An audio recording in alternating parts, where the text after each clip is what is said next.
시간에는 이제 10장부터 16장까지 이렇게 보셨습니다.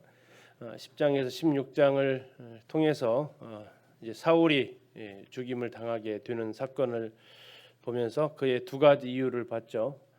순종하지 않았다, 다음에 묻지 않았다. 이게 그의 죽음의 이유였습니다. 그리고 이제 11장부터는 다윗이 이스라엘의 왕이 되는 장면들을 같이 보았습니다. 헤브론에 있던 그에게 온 이스라엘 백성들이, 그리고 온 이스라엘의 지파의 족장들이, 그리고 온 군대가 나와서 다윗을 이스라엘의 왕으로 삼는 장면이 11장과 12장에 걸쳐서 이렇게 나오고 있었고요. 13장에 되면서 13, 14, 15, 16장이 언약궤를 기럇 여아림에서 예루살렘 시온산으로 이렇게 가져오는 그 과정이 13장부터 기록되어져 있었습니다. 한 번의 실패를 다윗이 하죠. 은혼 상대를 잘못 골랐습니다. 이 제사장 레위인들하고 상의를 했어야 되는데 천부장, 백부장, 그의 가장 믿을 만한 부하 장수들하고 상의하다 보니까 블레셋이 언약궤를 소로 운반해 왔던 것처럼, 수레 운반해 왔던 것처럼 같은 방법 쓰다가 우사가 죽임을 당하고 그 기럇 여아림에 있던 언약궤는 오벳에돔의 집으로 이제 또 옮겨가게 됩니다. 그런 가운데서 3개월 동안 다윗은 이 언약궤를 가져올 엄두를 내지 못하게 되고, 소문에 오벳에돔의 집이 하나님께서 복 주셨다라는 이야기를 들으니까 다시 이제 가져오게 되죠. 그 사이에 일어났던 사건이 지금 14장에서 블레셋 군대들이 두 번에 걸쳐서 다윗을 공격해 왔을 때 다윗이 하나님한테 묻고 이 전쟁이 임했다는 기록을 14장에서 나오고 있습니다. 그리고 이제 15장에서 다윗은 다시 한번 언약궤를 가져올 시도를 하죠. 이때는 레위인들과 상의를 해서 자기가 잘못했던 것을 깨닫게 되고 어깨에 메고 올라오게 됩니다. 이 일 앞에 이제 제일 앞에 찬양하는 사람들을 세워서 찬양하면서 기럇 여아림에서 예루살렘까지 직선거리 한 11km에서 12km, 돌아서 오면 한 18에서 한 20km 정도에 되는 거리를 거의 아마 하루 종일 걸려서 성 안으로 들어오게 됩니다. 다 반가이 맞이하는데 미갈만 여기에 대해서 창으로 내다보고 있다가 결국 그 기쁨에 참여하지 못하는 일을 겪게 되죠. 그리고 이제 16장에서는 다윗이 언약궤가 들어오는 모습을 보면서 하나님 앞에 감사의 제사를 드리고, 다윗 시대에 성막하고 언약궤가 따로 분리되어져 있었음을 볼 수 있었습니다. 기럇 여아림에서 예루살렘을 올 때까지 그 기간이 이제 엘리 제사장 때 빼앗겼던 언약궤가 사울 지나서, 사무엘과 사울을 지나서 다윗 때에 비로소 예루살렘에 왔기 때문에 그 기간이 약 한 100년 정도 시간이 걸렸다라는 것까지 살펴보셨고요. 그리고 나서 이제 성막은 기브온에 있었다. 이게 원래 사울 왕 때의 높당에 있었잖아요. 그것이 이제 사울이 제사장들을 이렇게 다 죽임으로 해서 그 성막이 높당이 아닌 높은 예루살렘에서 가까운 곳에 있습니다. 지금 예루살렘 히브리 대학교가 그 높당에 있는데, 이 높당에서 기브온 쪽으로 한 10여 킬로 떨어진 기브온 쪽에 성막이 존재해 있었고, 다음에 언약궤는 다윗이 살고 있었던 예루살렘 시온산으로 가져오게 됩니다. 그래서 두 군데에 성막이 있는 곳과 언약궤 있는 곳에 이 다윗이 일꾼들을, 제사장들을 나눠서 이것을 감독하게 하고 찬양하는 사람들도 나눠서 관리하게 하는 것까지 우리가 16장에서 이렇게 같이 보셨습니다. 자, 이제 17장 우리가 지난 시간 마지막 절에서 1절을 보고 마쳤습니다. 다윗이 이제 언약궤를 가져왔습니다. 그러면 이제 마음을 좀 놓을 것 같은데 가져오니까 아차한 것 같습니다. 지금 언약궤가 어디에다가 옮겨놨다고 그랬죠? 다윗성, 그리고 거기다가 집이에요, 천막이에요? 네, 천막에다가 놨다고 했죠. 장막을 쳤다고 했습니다. 장소를 별도로 마련해놓고 그곳에 장막을 쳐서 17장 1절에 보시면 언약궤는 휘장 아래에 있도다라고 이야기를 하고 있습니다. 자기는 두로왕 히람이 보내준 백향목 궁에 거하고 있었는데 언약궤는 휘장 아래에 있었다라고 이야기를 하고 있습니다. 그래서 그 다윗의 마음에 무슨 마음이 생깁니까? 언약궤를 둘 집을 건축하고자 하는 마음이 생기게 됩니다. 이 역대상 17장에 나오는 이 내용은 사무엘하 7장에 나오는 내용과 거의 비슷합니다. 약간 몇 군데서만 약간 좀 다르고 거의 내용이 흡사한데요.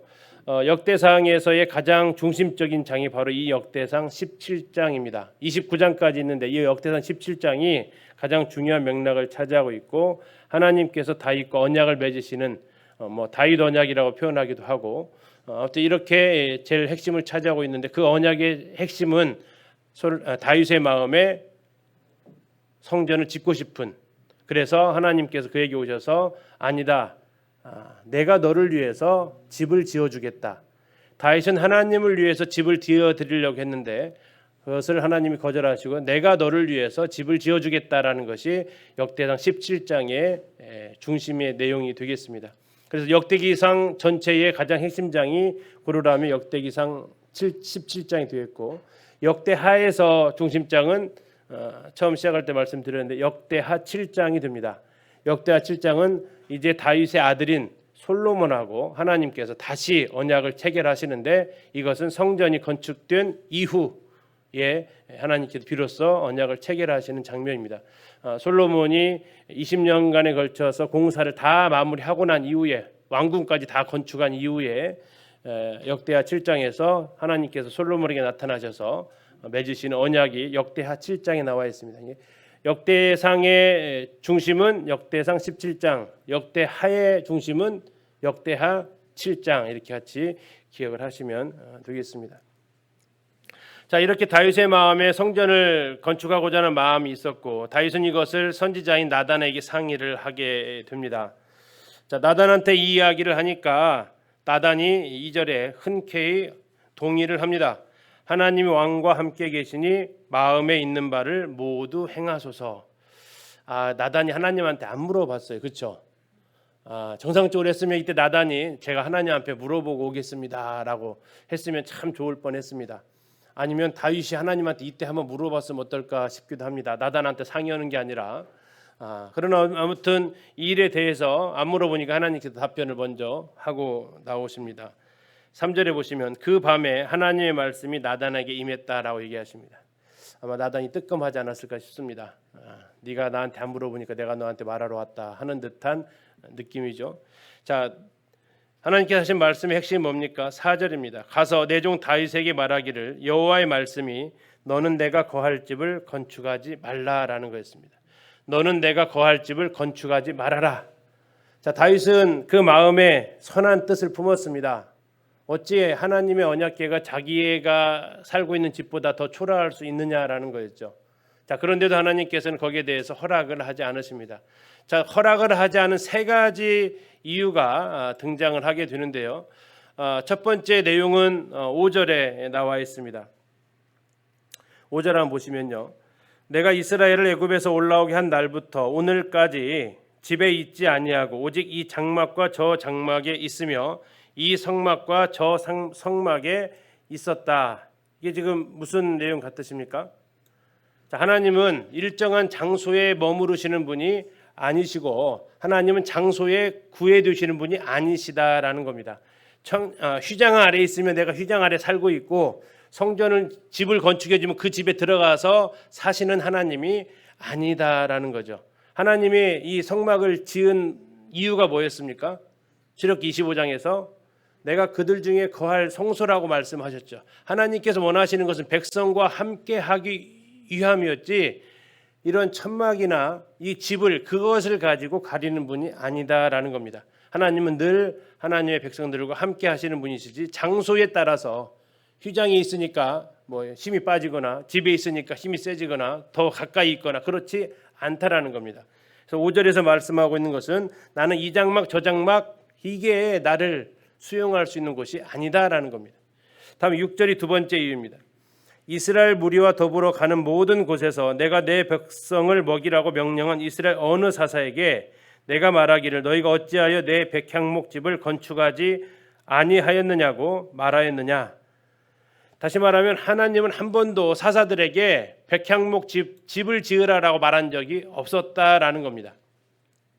하나님은 백향목궁에 거하실 필요가 없으신 분이라고 말씀을 하시는 겁니다. 왜 내 집을 지어주지 않았냐라고 하나님 한 번도 책망하지 않았다라는 겁니다. 이사야서 66장 1절에 보면 제가 읽어드리겠습니다. 하나님께서 이 말씀을 하십니다. 이사야서 66장 1절입니다. 여호와께서 이와 같이 말씀하시되 하늘은 나의 보좌요 땅은 나의 발판이니 너희가 나를 위하여 무슨 집을 지으랴 내가 안식할 처소가 어디랴. 주님이 이렇게 말씀하셨습니다. 하늘이 하나님의 보좌고 땅이 발판인데 그 하나님을 어떻게 모실 수 있는 집을 지을 수 있겠느냐 하는 겁니다. 백향목궁으로 짓는다고 한들 하나님이 그 정도면 내가 이제 내 이름에 걸맞게 있을 만하구나 하겠느냐라는 겁니다. 예. 그러니까 천막에는 하나님이 도저히 못 사시는 분이고 백향목 정도는 지어줘야 거기 계시겠다 그런 생각 자체가 잘못되었다라고 지금 하나님께서 말씀하시는 겁니다. 너희들이 이렇게 내가 그렇게 성막을 지은 것은 너희들과 함께 있는 것을 보여주게 한 거지 내가 살 집이 없어가지고 내가 살 집이 초라해가지고 그렇게 집을 지어달라고 말한 적이 없다라는 겁니다. 이게 두 번째 이유입니다. 이게 첫 번째는 하나님은 장소에 제한되지 않으시는 분이시다. 이 장막 저 장막 관계없다. 두 번째, 하나님은 백향목으로 지었다고 그런 특별한 곳에 대해서 거하시냐 그런 분이 아니시다. 예. 자, 그 이유를 말씀하시면 나중에 이제 다윗이 22장 7절에서 9절에서 하나 더 이야기를 합니다. 이따 뒤에서 보기 때문에 한마디로 요약하면 다윗은 너무 많은 피를 흘렸다라는 게 세 번째 이유였습니다. 다윗은 너무 많은 피를 흘렸다. 이 하나님의 성전이 평화의 성전이다. 그래서 네 아들 솔로몬의 이름 중에 샬롬이 있으니까 그 평화의 성전, 그 사람 이름으로 대별되어지는 22장에 보면 솔로몬하고 다윗하고 이렇게 비교를 합니다. 한 사람은 전쟁의 사람이고 한 사람은 평화의 사람으로 비교되어집니다. 한 사람은 피를 흘린 사람으로 한 사람은 통치하는 이런 사람으로 비교가 되면서 하나님은 이렇게 다윗에게 이런 것들을 허락지 않으십니다. 다윗이 서운했을까요? 어땠을까요? 아마 하나님은 이 정도 말하면 다윗이 서운할 수도 있었겠다라고 생각할 수 있겠습니다. 그러나 하나님 그 마음을 받으셨으니까요. 그래서 하나님은 말씀을 거기서 멈추지 않으십니다. 7절부터 하나님께서 본격적으로 다윗한테 말씀하십니다. 7절 보시죠. 또한 내 종 다윗에게 이처럼 말하라. 자, 또한이라고 했으니까 앞에는 뭐라고 했어요? 네가 나를 위해서 건축하겠다는 성전은 허락하지 않겠다라는 겁니다. 그러나 이것 말고도 이것 또한 말을 해줘라. 그것은 무엇입니까? 만군의 여호와께서 이처럼 말씀하시기를 내가 너를 목장 곧 양떼를 따라다니던 데에서 데려다가 내 백성 이스라엘 주권자로 삼았다. 자, 이거 다윗에게 허락하신 복입니다. 8절 네가 어디로 가든지 내가 너와 함께 있어 네 모든 대적을 네 앞에서 멸하였은즉 세상에서 존귀한 자들의 이름 같은 이름을 너에게 만들어 주리라. 자, 이게 지금 다윗에게 하나님께서 주신 복을 이야기를 하고 있습니다. 자, 하나님께서 다윗 너를 내가 특별하게 택했다라는 겁니다. 이 다윗 언약의 첫 번째 내용입니다. 다윗이 하나님을 택한 게 아니고 하나님께서 다윗을 택했다라고 7절에서 말씀을 하십니다. 양을 치던 사람을 하나님의 백성을 치는 통치하는 사람으로 세웠다고 하시고 8절에서 보니까 내 세상에서 존귀한 자들의 이름같이 내 이름을 그렇게 존귀하게 만들어줬다라고 얘기하십니다. 자, 이것은 아브라함을 떠오르게 합니다. 12장에서 혹시 창세기 12장 기억나십니까? 아브라함을 부르실 때 아브라함한테 하셨던 약속이 있어요. 무슨 약속을 하죠? 자, 내가 너로 큰 민족을 이루게 하고 너는 복의 근원이 돼서 너를 축복하는 자에게 내가 축복하고 너를 저주하는 자는 내가 저주하겠다.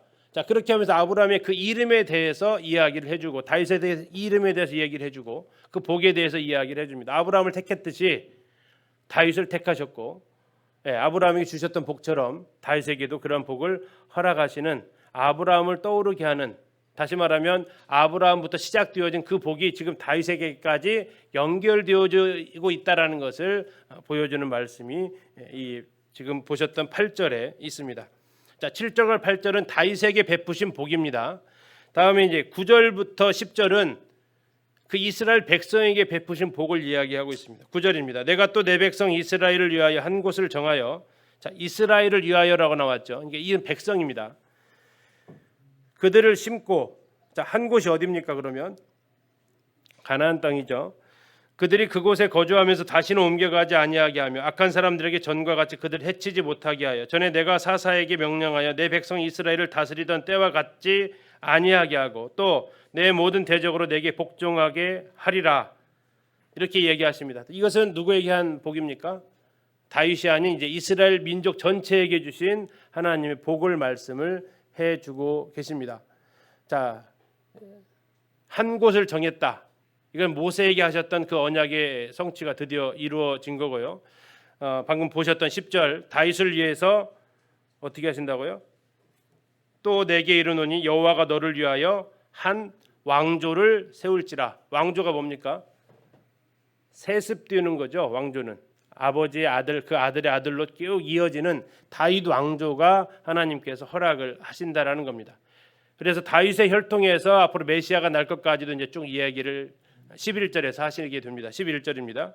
내 생명이 연한히 차서 네가 조상들에게로 돌아가면 내가 네 뒤에 네 씨 곧 내 아들 중 하나를 세우고 그 나라를 견고하게 하겠다 하십니다. 자, 아들 중에 하나를 세운다 그러는데 가깝게는 누굽니까? 솔로몬입니다. 그리고 멀리서는요, 메시아 예수 그리스도까지 연결되어진 그 언약을 하나님께서 세우십니다. 왜 그것이 거기까지 가냐면 12절에 그는 나를 위하여 집을 건축할 것이요 나는 그의 왕위를 영원히 견고하게 하리라 말씀하셨습니다. 영원한 시간까지 하나님께서 약속을 하십니다.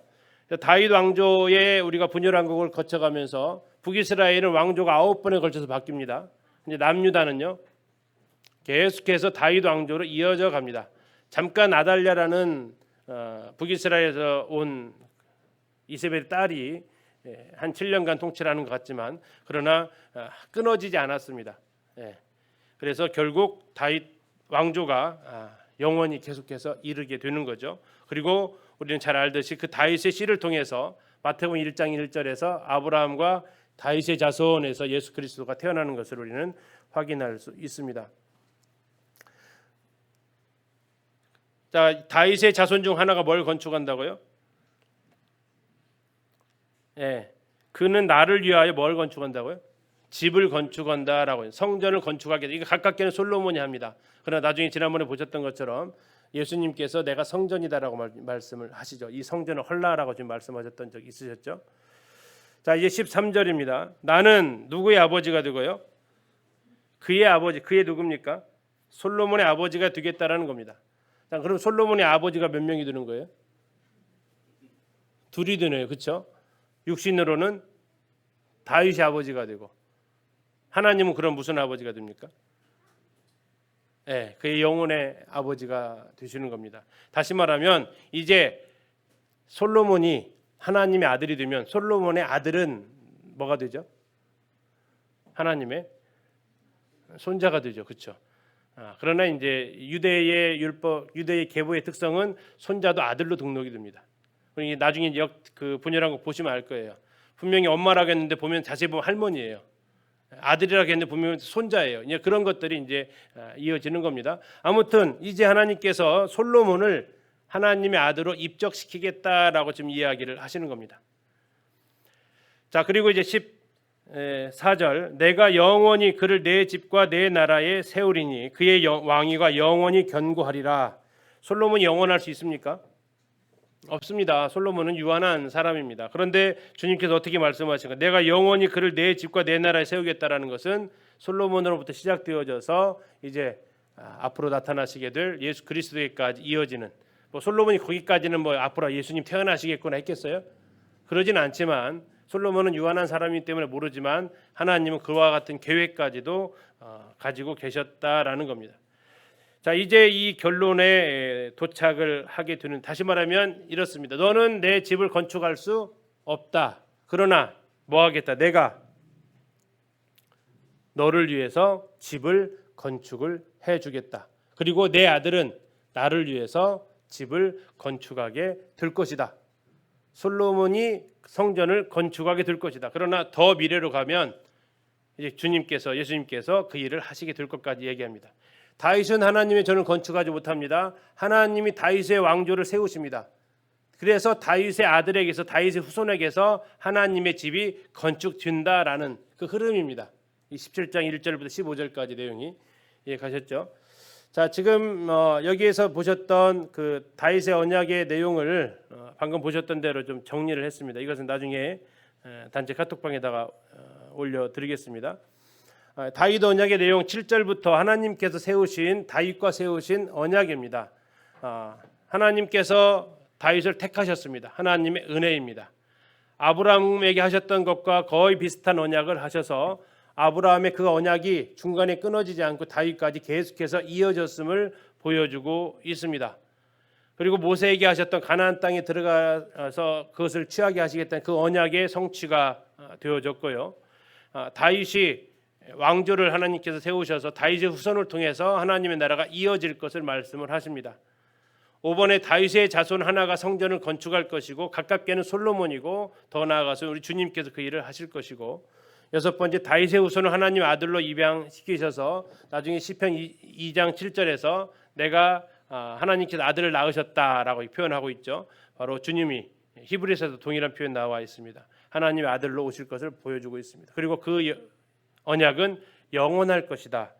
14절에 나와 있는 것처럼 그의 왕위가 영원히 견고하리라. 이게 이제 하나님께서 다윗과 맺은 언약입니다. 자, 나랑 안 맺었으니까 관계없다라고 생각하지 마시고 어느 날 내가 잠을 자고 있는데 나한테 이렇게 나타나실 때 이런 언약을 맺으시면 어떠실 것 같으세요?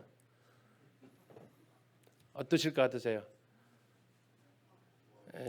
잠 못 자죠? 안 그러시겠어요? 꿀잠 주무실 것 같으세요? 자, 하나님께서 갑자기 나타나셔서 나에게 이런 말씀을 해주신다라면 어떠한 느낌이 꿈이 아니고 갑자기 어느 형제는 자매님 오셔가지고 내가 계시를 받은 말씀인데 하나님께서 형제에게 자매에게 이렇게 앞으로 하시겠대 했는데 이런 정도의 내용을 얘기하시면 어떠실 것 같으세요? 어떻게 하시냐면요, 다윗과 같은 반응이 나오는 겁니다. 다윗은 여기에 대해서 어떻게 합니까? 16절 보시면요, 다윗 왕이 여호와 앞에 들어가 앉았습니다.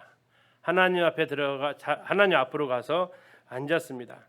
자, 여호와 앞에 들어갔다라는 것은 언약궤가 있는 곳에 갔는지 모르겠습니다. 아무튼 하나님 앞에 가서 그는 앉았습니다. 그리고 그 하나님의 은혜에 감사를 드립니다. 그가 하나님 앞에 질문 3가지를 합니다. 다윗이 하나님 앞에 그 자리에서 질문 3가지를 하는데 첫 번째 질문은 뭡니까? 16절에서 나는 누구입니까? 라는 겁니다. 나는 누구입니까? 하나님, 제가 누굽니까? 자, 그 질문의 의도는 뭐예요? 왜 나를 그렇게 특별 대우하십니까? 라는 거였어요. 왜 나를 그렇게 특별 대우하십니까? 17절 보세요. 자, 거기에 대한 대답이 이렇습니다. 끝부분에 보시면 여호와 하나님이여, 17절 끝에 여호와 하나님이여 나를 어떻게 여기셨다고요? 존귀한 자들 같이 여기셨습니까? 내가 누구이길래? 저 목동 출신입니다. 저 집에서도 별로 귀하게 자라지 못한 사람입니다. 하나님, 그런데 제가 누구이기에 저를 그렇게 특별하게 존귀한 자처럼 대접을 해 주십니까? 18절에 보시면요, 주께서 주의 종에게 뭘 베푸셨어요? 영예를 베풀어 주셨습니다 라고 얘기합니다. 주님이 나에게 내가 누구이길래 이러한 영예를 나에게 베풀어 주십니까? 라고 그가 먼저 하나님 앞에 고백을 합니다. 나 같은 자에게. 그래서 존 뉴턴이 300년 어메이징 그레이스의 하나의 바탕이 되었던 본문이기도 합니다. 내가 누구이기에 나 같은 죄인 살리신. 자, 두 번째 질문입니다. 16절에 있습니다. 하나님이여 내 집은 무엇이기에? 이렇게 얘기합니다. 하나님의 내 집이 무엇이기에? 지금 다윗의 집을 통해서 하나님께서 영원한 언약을 세우시겠다고 했잖아요. 하나님, 제 집이 무엇이기에, 제 가문이 무엇이기에 그렇게까지도 하나님께서 계획을 세우십니까? 라는 겁니다. 어디까지, 어느 정도까지 계획을 세우셨어요? 우리 가문의 앞날에 대해서 어디까지 세우셨어요? 영원에 이르기까지 계획을 세우신 거예요. 우리는 기껏해야 1년, 3년, 5년 그 정도 계획도 세워봤지만 언제든지 허물어질 계획들이지만 하나님께서 다윗에게 영원한 계획을 말씀해 주시는 거예요. 종의 집이 과연 무엇이기에 이런 은혜를 베풀어 주십니까? 하는 겁니다. 자, 거기에 대한 답변이 19절입니다. 여호와여 주께서 주의 종을 위하여 주의 뜻대로 이 모든 큰 일을 행하사 이 모든 큰 일을 알게 하셨나이다. 자, 미래까지 세우신 그 계획이 너무나도 커다란 정말 이해할 수 없는 그런 일들을 하나님께서 자기의 가문에게 허락하시는 것에 그는 하나님 앞에 감사를 드립니다. 자, 세 번째 질문은 21절에 나와 있습니다. 21절 세 번째 질문입니다. 땅의 어느 한 나라가 주의 백성 이스라엘과 같으리까? 자, 지금 질문의 순서가 첫 번째 질문은 누구에 대해서 했어요? 나에 대해서. 두 번째 질문은 자신의 가문에 대해서. 세 번째 질문은 이 나라에 대해서. 점점 어떻게 되어지고 있어요? 일명 국어 시간에 배우셨죠? 무슨 법이죠 이게? 점증법으로 나에서 우리 가문에서 이 나라에 이르기까지 하나님께서 어찌 그렇게 은혜를 베푸셨는지에 대해서 지금 놀라고 감사하는 내용이 기록이 되어 있다라는 겁니다. 자, 그러면 이스라엘에게 베푸신 그 은혜가 뭐냐? 21절에 바로 이어서 나옵니다. 하나님이 자기 백성을 구속하시려고 나가사 크고 두려운 일로 말미암아 이름을 얻으시고 애굽에서 구속하신 자기 백성 앞에서 모든 민족을 쫓아내셨습니다라고 이야기하고 있습니다. 그래서 어떻게 됐어요? 22절 주께서 주의 백성 이스라엘 영원히 주의 백성으로 삼으셨습니다. 여호와여 주께서 그들의 하나님이 되셨습니다. 자, 그렇게 해서 이 세 질문에 대한 답을 하나님 앞에 다시 드리면서 그가 하나님을 찬양하게 됩니다. 하나님, 저는 하나님의 그런 특별한 대우를 받을 만한 사람이 아닙니다. 저희 가문은 하나님께서 그렇게 미래에까지 계획을 세워주실 그러한 가문도 아닙니다. 하나님, 이 나라 역시 하나님께서 그렇게 특별히 하나님의 백성 삼으시고 그들의 하나님이 되실 만한 민족도 아닙니다 하면서 하나님께서 하신 그 일에 대해서 은혜에 감사를 돌려드리고 있습니다. 20절 보실까요? 앞으로 가셔서 여호와여, 19절 20절입니다. 자, 여호와여라고 시작하고 있습니다. 여호와여. 그리고 아마 바로 이어지지는 않을 겁니다. 주님 하면서 너무나도 감사할 때 우리는 거기서 한 템포 보통 쉬죠.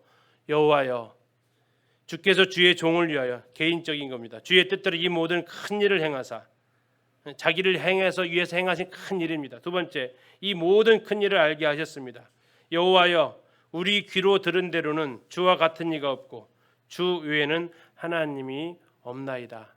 자, 이 모든 것에 대해서 하나님께서 베풀어 주신 은혜입니다라고 하나님 앞에 감사하고 있습니다. 자, 이 감사가 22절까지 이어지고 있다면 이제 23절부터는 하나님 앞에 간구하고 있습니다. 무슨 간구를 이때 할 수 있을까를 생각을 한번 해보시죠.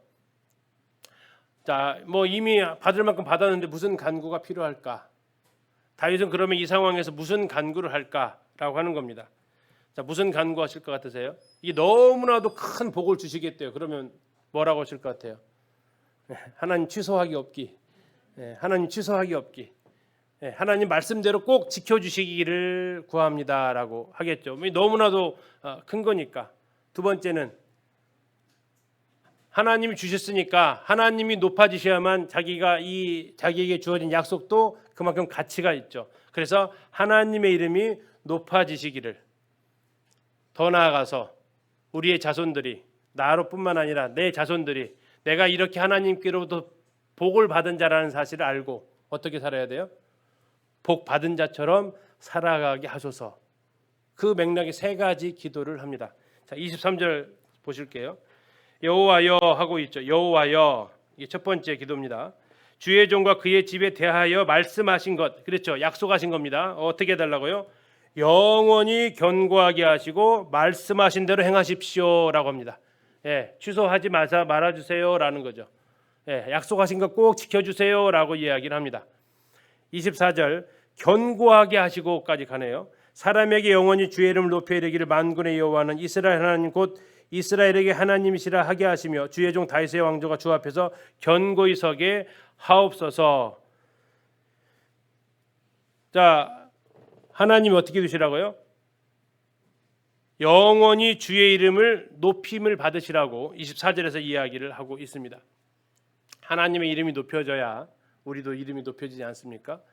뭐 죄송한 이야기지만 지금 장관하고 있던 분들 누가 내려오시면 다 같이 내려와야 되죠.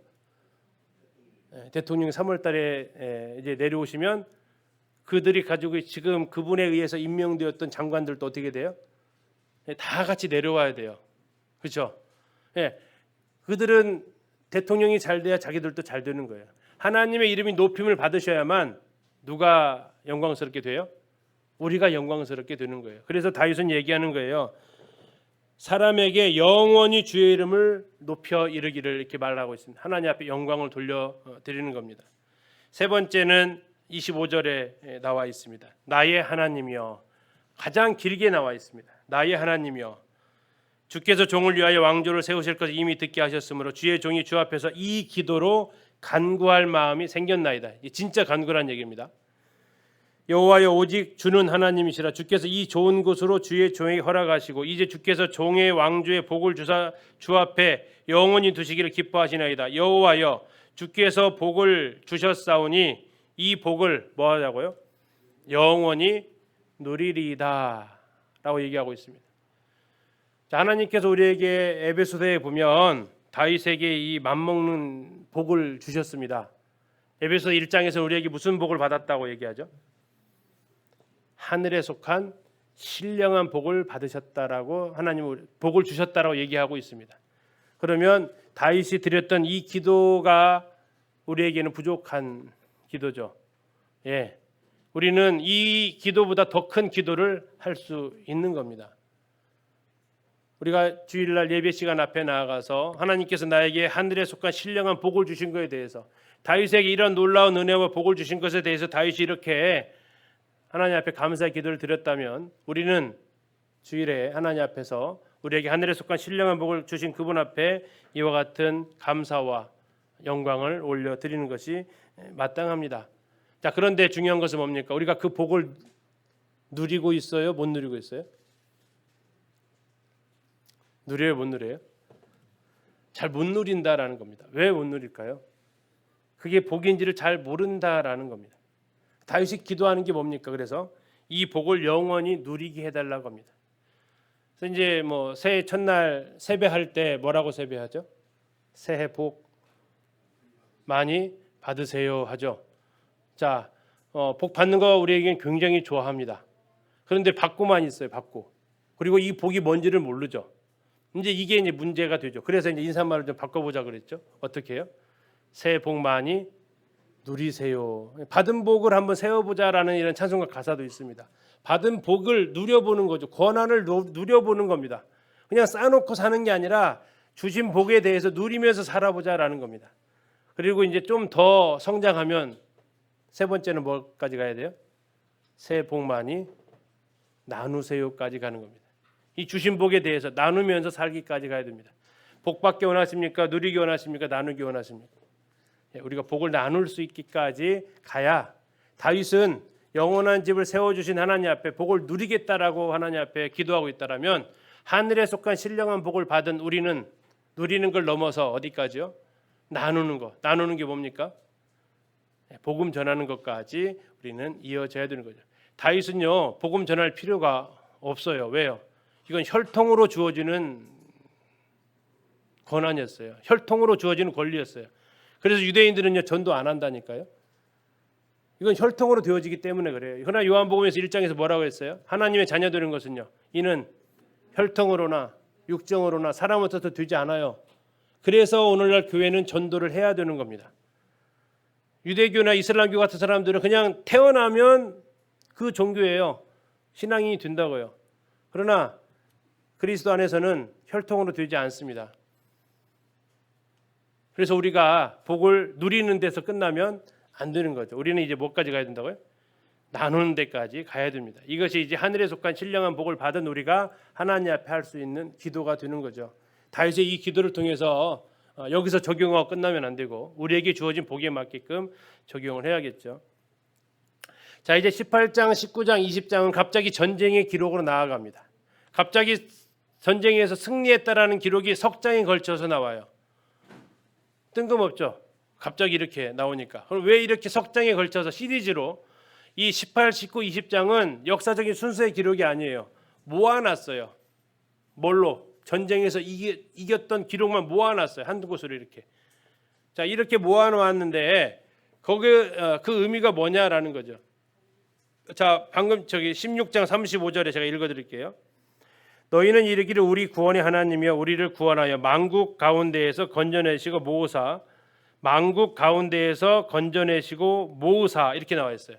자, 이게 지금 다윗이 하나님 앞에 드렸던 기도예요. 언약궤 드리고 나서. 자, 거기에 대한 기도의 응답이라는 겁니다. 18, 19, 20장이 석장 기록되었는데 여러 나라로부터 승리를 했어요.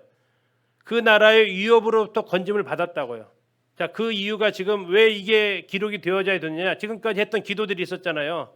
그 기도를 하나님께서 뭐 하셨다는 거예요?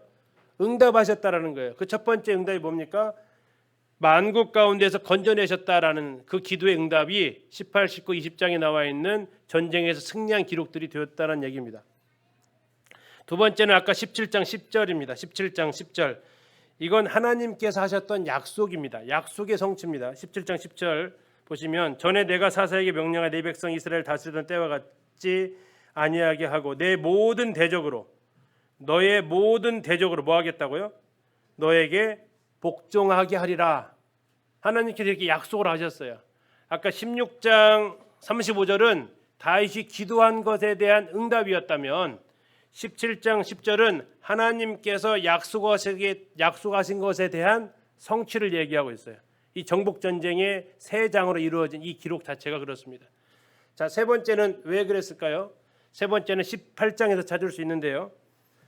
18장 7절 8절입니다. 18장 7절 8절이 왜 지금 전쟁의 기록을 이렇게까지 석장에 걸쳐 써놨냐라는 건데, 다윗이 하닷에세르 신하들이 가진 금방패를 빼앗아 예루살렘으로 가져오고 또 하닷에세르 성읍 디브앗과 군에서 심히 많은 옷을 빼앗았더니 솔로몬이 그것으로 뭘 만들었대요? 놋대야와 기둥과 녹그릇들을 만들었더라. 어디에 쓰는 물건이죠?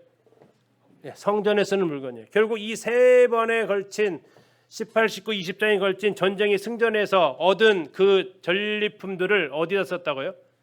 성전을 건축하는데 재료를 모으는데 필요한 그 재료를 과연 어디서 가져왔느냐? 나중에 저기 28장, 29장 가면 금, 은, 놋 어마어마한 양이 와요. 예. 우리는 정말 듣도 보지도 못한 그 양의 물건이 오는데 어디서 그렇게 많이 얻었느냐를 이 18, 19, 20장에서 보여줘요. 그리고 이제 마지막 이유가, 자, 성전을 건축하려면 나라가 평안해야 돼요? 아니면 전쟁하고 있어도 돼요? 전쟁하고 있으면요. 못 짓죠. 짓다가도 뭐 파손될 수 있고 지을 인력도 없잖아요. 22장 18절 한번 넘어가셔서 한번 보시겠습니다. 22장 17, 18절 보시겠습니다. 다윗이 또 이스라엘 모든 방백에게 명령하여 그의 아들 솔로몬을 도우라 하여 이르되 너희 하나님 여호와께서 너희와 함께 계시지 아니하시느냐? 사면으로 너희에게 뭘 주셨어요? 평온함을 주지 아니하셨느냐? 이 평온은 어디에서 왔어요? 전쟁에서 승리했기 때문에 온 평안함이라는 얘기입니다. 이 땅 주민을 내 손에 넘기사 이 땅으로 여호와와 그의 백성 앞에 복종하게 하셨다. 그러니까 정복을 통해서 주변에 있는 나라들이 성전을 건축하는데 뭐 하지 못하게 해요? 방해거리 되지 못하게 하나님께서 주변을 다 정리를 하셨다라는 겁니다. 자, 18, 19, 20장에 걸쳐서 이렇게 전쟁의 기록을 통한 네 가지 이유를 말씀을 드렸는데, 첫 번째는 다윗이 했던 기도에 대해서 하나님께서 응답하셨다. 두 번째는 하나님께서 17장에서 하셨던 그 언약에 대해서 성취하시는 내용이다. 세 번째는 앞으로 지어지게 될 성전에 필요한 여러 재료들이 과연 어디서 그렇게 많이 얻을 수 있었느냐에 대한 답변이다. 네 번째는 성전을 건축하는데 7년이 소요가 되는데 그러한 대규모 공사를 하기 위해서는 주변 정세가 안정되어져 있어야 된다. 그래서 이 다윗에 의해서 18, 19, 20장 석장에 걸쳐서 전쟁을 통해서 이 모든 것이 다 이루어졌다는 것을 보여주기 위해서 18, 19, 20장이 전쟁의 기록으로 나와 있다라는 겁니다. 자, 그 정도 바탕을 두시면서 이제 18, 19, 20장은 좀 간단하게 가겠습니다. 자, 18장은 블레셋과 모압과 소바와 아람과의 전쟁에서 승리했다는 내용이 나와 있습니다. 블레셋은 이스라엘의 서쪽에 있는 나라죠. 지중해에 접해 있는 나라입니다. 모압은요? 동쪽입니다. 다음에 소바와 아람은요? 북쪽입니다. 남쪽은 왜 없을까요? 남쪽은 광야입니다. 사람이 없습니다. 살 사람이. 그러면 지금 아까 있죠. 사면에서 다 평안하게 하셨다. 서쪽, 동쪽, 북쪽. 그러니까 지금 주변 나라가 다 하나님께서 정리정돈을 다 하셨다라는 겁니다. 그냥 이 단어로만 보시지 말고 그 이치를 알게 되면 하나님이 정말 이렇게 사면으로 다 정리를 하셨다라는 것을 알 수 있죠. 자, 그러는 가운데에서 하맛이라는 나라의 왕이 있었는데 아들을 통해서 다윗한테 예물을 가져옵니다. 왜 그러냐면 이 하맛하고 소바하고 싸우고 있었는데 다윗이 소바를 쳐서 이겨버렸어요. 그러니까 하맛은 어떻게 된 거예요? 아주 땡큐죠. 그렇죠. 전쟁해서 지금 한전 전쟁일 텐데 전쟁 안 하고 이겨버린 거예요. 그러면 이제 그래도 그냥 흔히 말하는 대로 그냥 모른 채 해도 뭐 크게 지장은 없을 텐데 어떻게 해요? 답례품을 하나 가져오는 거예요. 근데 다윗은 그 답례품을 어떻게 했다고요? 아까 7절 읽으셨던 게 그 내용이에요. 다윗이 하다데셀의 신하들이 가져온 뭐를요? 그 금방패를 빼앗아서 가져왔고요. 다음에 이 하다데 10절을 가서 보시면요.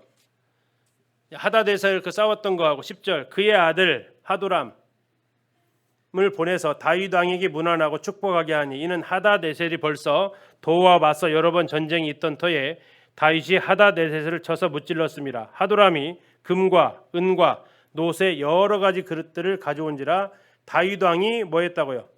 그것도 여호와께 드렸다라고 나옵니다. 여호와께 드렸다는 얘기는 뭐예요? 성전 쓸 때 필요할 대로 이렇게 모아뒀습니다. 나중에 레위인들이 이 곡간 관리를 해요. 창고 관리를 하는데 특별 창고가 하나 있었어요. 무슨 창고일까요? 다윗이 가져온 전리품들을 모아놓는 창고가 따로 있었어요. 그걸 따로 맡길 정도로 다윗이 전쟁에서 뭔만 가져오면 전부 그 창고에 다 들여놔서 나중에 솔로몬이 성전 건축할 때 쓰게 해라라고 지금 처리를 맡기는 겁니다. 그런 것들을 모으는데 이런 일들로 쓰였다라는 겁니다. 자, 이렇게 외부는 전쟁을 통해서 평화롭게 하고 내부는 내치죠, 내치. 자, 내치라는 내용이 14절부터 나와 있는데 자, 다윗이 다스리는 나라가 하나님의 나라라는 것을 보여주는 단어를 찾아보세요. 다윗이 하나님의 통치 방식으로 다스렸다. 두 단어가 나와 있어요. 14절입니다. 어떻게 다스렸다고요? 정의와 공의로 다스렸다라고 나와 있습니다. 정의와 공의. 우리가 이 시편을 통해서 그 내용들을 보셨습니다. 시편 89편 14절 제가 읽어드리겠습니다. 시편 89편 14절입니다. 의와 공의가 주의 보좌의 기초라 이렇게 나와 있습니다. 의와 공의, 그러니까 정의와 공의가 하나님의 보좌의 가장 기초적인 것이다라고 이야기하고 있습니다. 또 이사야서 9장 7절에서 메시아가 오셔서 바로 정의와 공의로 통치하실 것을 이야기하고 있습니다. 하나님이 다스리는 나라가 그렇습니다. 근데 이제 뭐 좀 안타깝지만 우리나라가 어쨌든 공의롭게 공정하게 하겠다고 하지만 그건 소원이죠. 그러나 사람이 통치해서는 그것이 이루어질 수 없습니다. 그것이 뭐 어느 당이든 없습니다. 여러분 뭐 민주당 의지하지 마시고 국민의힘 의지하지 마세요. 하나님 의지하세요. 중국하고 붙으면 우리나라가 좀 경제적으로 잘 살까? 미국이랑 붙으면 우리나라가 안보적으로 잘 살까? 그 의지하지 마세요. 하나님 의지하는 거지. 우리는 그 정치인들 의지하지 마시고 다만 이 때가 어떻게 돌아가는지를 알기 위해서 살펴볼 뿐이지 내가 지지하는 정당이 됐으면 그것은 우리에게 별로 의미 없는 얘기입니다. 사람은 할 수 없는 존재잖아요. 자, 19장으로 넘어가면 이번엔 다윗이 암몬과 아람과의 전쟁에서 이기는 것이 나옵니다. 암몬은 이스라엘 나라의 어느 쪽입니까? 동쪽입니다. 모압 위에 있습니다. 아람은요? 북쪽에 있습니다. 그러니까 역시 지금 북쪽과 동쪽, 서쪽은 블레셋밖에 없으니까. 자, 이 아람과 암몬에 대해서 나오는데 그 배경을 얘기하고 있고 이것은 열왕기상의 그 사무엘 하에 잘 나와 있는 내용이죠. 암몬 왕이 다윗을 많이 도와줬습니다. 그런데 그 암몬 왕이 죽습니다. 그 슬픔을 여겨서 다윗이 조문단을 파견합니다. 조문단을 파견하니까 그 암몬 왕 나하스의 아들 한운이 다윗이 조문단을 보내오면 예의 있게 맞아줘야 되잖아요. 그래서 조문단이 오는데, 근데 이 한운의 신하들이 별로 이렇게 좀 좋은 신하들이 아닌 것 같습니다. 그 조문단을 의심합니다. 뭐라고요? 첩자라고 의심합니다. 우리나라 정복 하려고 지금 왕 죽었으니까 이제 이 나라를 빼앗아 보려고, 잘 보십시오. 저 밑에 있는 모압, 저 위에 있는 나라 지금 다 먹었는데 이제 우리밖에 안 남은 것 같은데 우리 먹으려고 하는 것 같습니다. 정신 차리셔야 됩니다. 조문단만으로는 안 왔을 거요. 이렇게 이야기하는데 그 이야기에 혹 넘어갑니다. 그래가지고 이 조문단으로 온 사람들을 모욕을 주는데 두 가지로 지난번 그림으로 보여드렸어요. 수염을 어떻게 했다겠죠?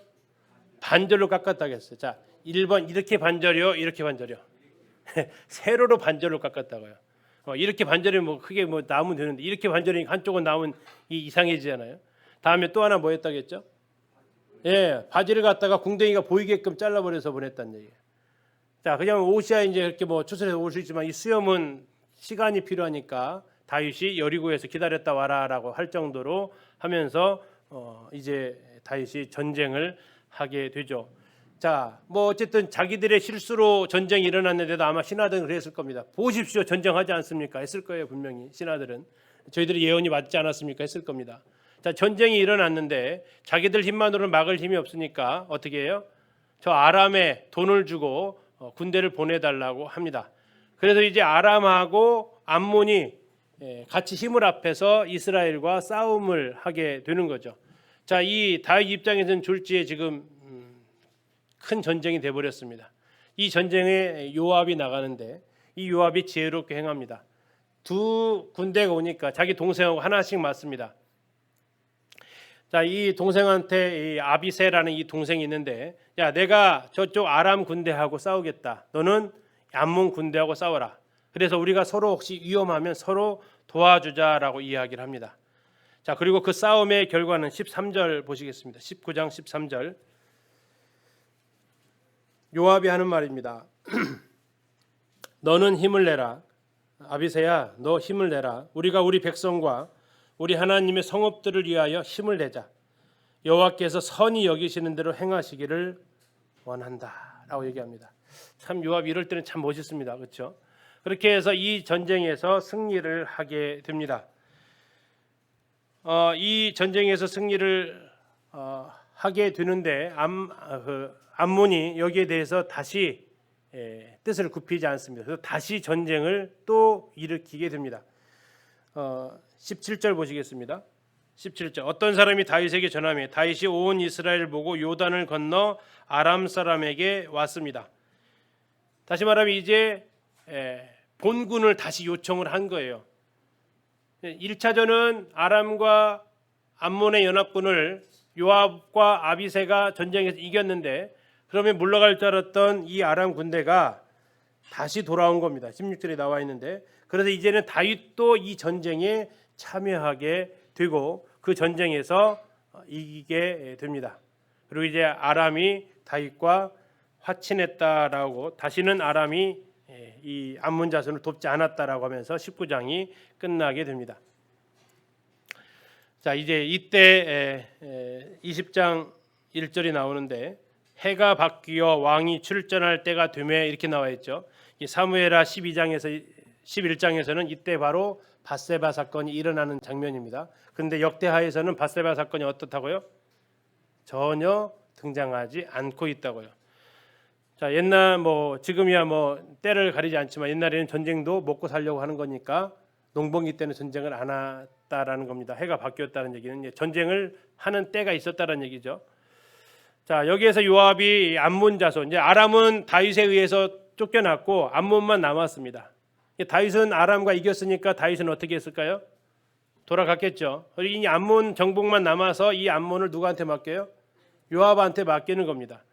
자, 이때 이제 아까 봤었던 밧세바 사건이 일어나면서 다윗이 뭐 전쟁에서 이기고 와가지고 좀 여유 있게 하다가 밧세바 봄하고 우리야 이렇게 죽이게 되는 사건이 지금 이제 11절에서 3절까지 그 상황 가운데서 일어나는 겁니다.